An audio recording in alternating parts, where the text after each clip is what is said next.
Kicking off Pertwee's fifth and final season with a bang, we have the Time Warrior. This story is our introduction to the Sontarans in the form of the character Lynx, as well as the Doctor Who icon Sarah Jane Smith, and both of these happen in the midst of a pretty enjoyable and engaging story. Oh, there she is. Miss Smith. Yes, Professor? Come and meet your namesake. Miss Lavinia Smith, Dr. John Smith. How do you do, Miss Smith? Hello?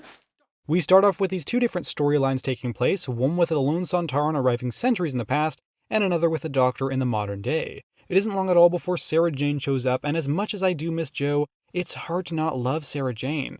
I mean, she's genuinely such a strong character right from the first episode, which is actually something I didn't think they were able to accomplish with Jo's first episode. She was found within bowshot, Captain. Idiots! Why didn't you stop this ridiculous pantomime? Ah, she spits fire, eh, blood axe? Come here, girl. Get lost. Ooh.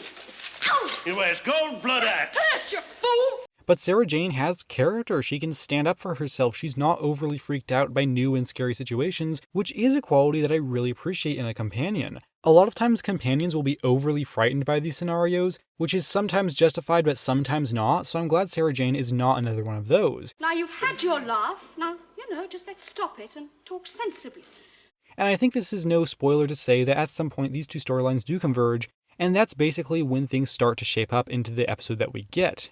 And the episode we do have is a lot of fun. I really did enjoy this one. At 4 parts long, it never felt as though it was overstaying its welcome, and the story progressed in a reasonably enjoyable fashion. I've been expecting you. Why did you follow me to this time? To prevent your interference with the affairs of Earth. Don't you realize the harm that you'll cause? This primitive planet and its affairs are of no importance. That's a typically Sontaran attitude. Only one thing matters, to complete the repairs to my ship and return to the glorious war that is my destiny. I think Lynx works well as a villain, and I do believe that I significantly prefer this type of Sontaran story to the ones where they work together. I just find the lone Sontaran messing about to be really enjoyable. It's made clear by the Doctor that this Sontaran is basically just playing around because he doesn't have too much better to do. I thought Lynx would have to come along.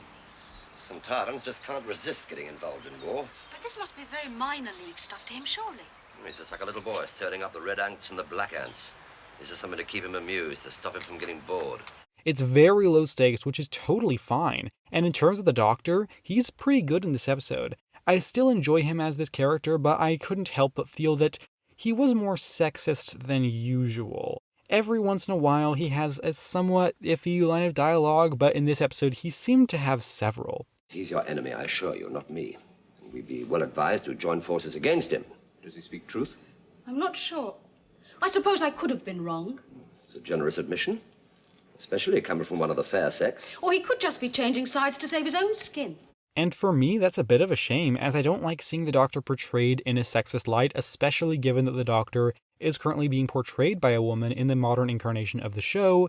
It just rubs me the wrong way. And if I was to figure out why he was written this way, for me, it seems most plausible that most of these lines were given to him due to the introduction of Sarah Jane Smith, because Sarah Jane is very much a feminist character, so in theory, it makes sense that the writers would want to give her some level of opposition on that front. But for me, I just wish that hadn't been with the Doctor. I think a better way to handle it would have just been to add another character as that element, because it feels wrong that the Doctor is the one being sexist. It just doesn't quite sit well with me, and I think there are better ways to tackle that. With that being said, they're both really enjoyable in this, and aside from the sexist elements, the two of them in opposition to one another does work really well, and they have legitimately good chemistry with one another. What was that stuff, Doctor? Some kind of gas? Gas? Good heavens, what on earth do you take me for? No, it was some sort of superior stink bomb with a few bangs and flashes thrown in for good measure. It's quite harmless, I assure you, but... The setting for this episode is really enjoyable, and it actually looks really good as an episode because it is largely a period piece, and I really just enjoy this setting as a backdrop to a fun story. Of course, the BBC didn't do a lot of sci-fi dramas, they did do a lot more historicals, so it makes sense that when you have episodes like this, they have a lot more of that stuff lying around that you can just use, and that kind of helps to make the world a little bit larger as it is a little bit more realistic. I like having different kinds of Doctor Who stories, but it is nice to have ones that are a little bit more realistic when you are able to have things that the BBC already had in their possession show up on screen.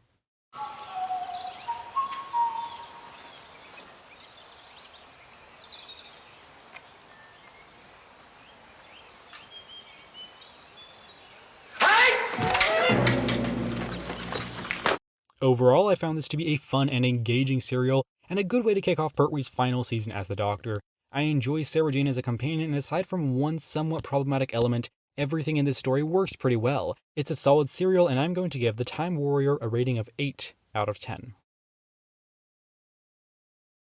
And if you'd like to leave your thoughts on The Time Warrior down below, if you agree with me or disagree, I would love to know what you think if you feel like doing so. If you join me again this coming Sunday, then I'll be bringing you a review of Invasion of the Dinosaurs, an episode that I have already seen, and if not, that is absolutely fine so long as you know that I appreciate your time here today. And with that said, thank you very much for watching, take care, and have a lovely week.